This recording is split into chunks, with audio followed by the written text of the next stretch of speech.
Stephanie Dickman could be considered an expert when it comes to our region's heroin epidemic. She started selling the drug when she was 16 years old, then later turned to prostitution and stealing as a way to support her own addiction. Now she's in the business of opening people's eyes. It's everywhere, you know, like your kids could be using your prescription pills. Like that's how, not exactly how I started, but they were a part of my life, you know, prescription pills. You have to watch everything, you know. It's bad. Everyone's doing it. You know, there's people dying. You know, insurance doesn't cover detox, and it's hard to get clean. And just be aware that it's out there. It's real. Stephanie told her story during an appearance at a community forum in Middletown. She's 6 months clean now, a 24-year-old mother of two whose goal is to begin to live a normal life out of the reach of a drug that continues to hold so many in its grip. Sullivan County Sheriff Michael Schiff is among those on the front lines in the local heroin battle.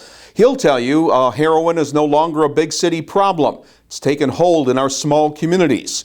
He says many of those who've gotten hooked turn to cheaper heroin after abusing more expensive prescription medications. They're snorting it, they're injecting it any way they can get it. And it's a scary thing because when you tell them something's dangerous, this might be a really strong dose, they're all in. They're always looking for that higher dose, that better high, and it's a very scary equation. Reporter Steve Israel provided us a close-up look at the spike in local heroin use in a special report in the Times Herald-Record and Herald-Record online. He says what surprised him was how easy it was to find people who've been connected to the epidemic.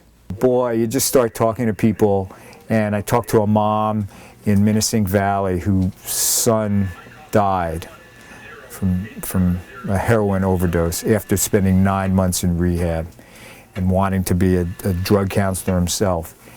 And she knew 4 people she worked with, she said, who had children in that position. She said several others in school, in her school district had died, students. Sometimes you do stories and it's hard to find people. This unfortunately was all too easy. You can count Middletown resident Peter Lazier among heroin's casualties. His 23-year-old son Ryan battled an addiction for 4 years before being shot to death by a suspected dealer in Florida. Lazier says his family's tragedy has prompted him to embark on a personal mission. To lessen the stigma of addiction, for people to know, for the addicts and for the families, that there's a lot of support out there and that it's growing daily. And that's, I think, what everybody has good intentions of, is the support and getting this stuff off the street. My mission is to at least try to save one kid, one family from going through the heartache I live every day now. Those in law enforcement say we can't arrest our way out of the heroin problem, and that parents must become more aware of what's happening in their neighborhoods and in their own homes.